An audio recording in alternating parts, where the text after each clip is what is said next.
L'Afrique est volée chaque seconde de plus de 7100 $. Pourquoi 7100 $? C'est le compteur de l'évasion fiscale de l'Afrique qui nous le dit. En Afrique, le compteur de l'évasion fiscale, ce sont les multinationales des pays colonisateurs qui l'alimentent. En Afrique, l'évasion fiscale, c'est 224 milliards de dollars chaque année. 224 milliards de dollars qui s'évaporent du continent africain et qui l'empêchent de satisfaire aux besoins élémentaires du plus grand nombre.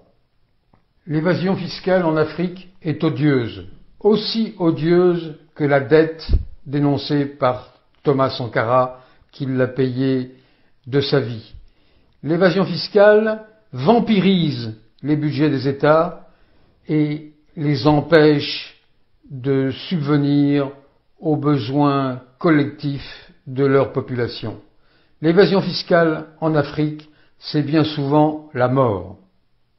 L'évasion fiscale en Afrique, c'est le énième asservissement. Le énième asservissement après l'esclavage, après la colonisation, après l'asservissement par la dette illégitime, la fameuse dette coloniale, après le pillage des ressources naturelles, après la dévastation de l'environnement.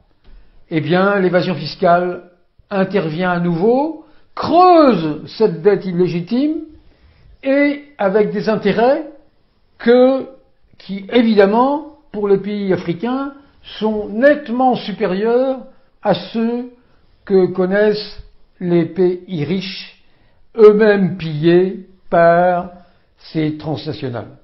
Et quand ils pillent l'Afrique, leur avidité est décuplée. Pourquoi? Parce que l'Afrique est en plein boom économique. L'Afrique recèle des trésors.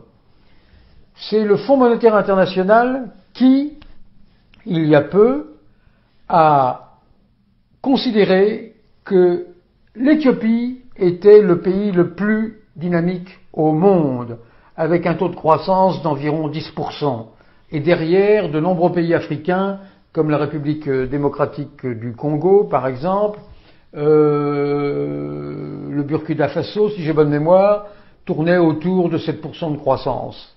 Et il n'y a aucune raison pour ces tenants de la religion de l'argent de freiner leur avidité. Au contraire, elle est décuplée, parce que les prévisions du FMI, par exemple pour les années 2019 et 2020, sont tout à fait optimistes et sont du même ordre de grandeur, des taux de croissance qui tournent en moyenne autour de 7% pour de nombreux pays africains. L'évasion fiscale en Afrique, c'est l'équivalent de 7100 € chaque seconde. L'évasion fiscale en Afrique, c'est 175 $ à peu près volés chaque année à chaque Africain. 175 $ volés chaque année à chaque Africain, c'est un montant absolument considérable. D'autant plus quand on le rapporte aux 413,3 millions d'habitants qui vivent en Afrique subsaharienne en extrême pauvreté.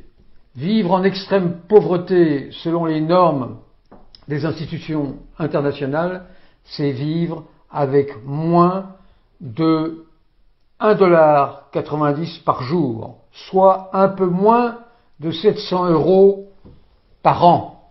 Or, l'évasion fiscale rapportée à ces 413 millions de personnes, c'est à peu près 600 € par personne.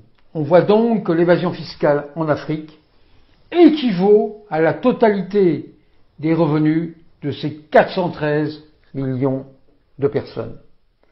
Le travail des organisateurs de l'évasion fiscale et de leurs clients est évidemment grandement facilité par les institutions financières internationales qui délèguent des cohortes de fonctionnaires, ces nouveaux missionnaires qui n'ont de cesse que d'appliquer les fameux 10 commandements de Washington, les 10 commandements de la doxa néolibérale, et qui n'hésitent pas à faire appliquer aux pays en développement ce que l'on appelle dans leur jargon des plans d'ajustement structurel, les fameux PASS, qui sont en fait des machines à aller à l'encontre des intérêts de l'immense majorité de la population.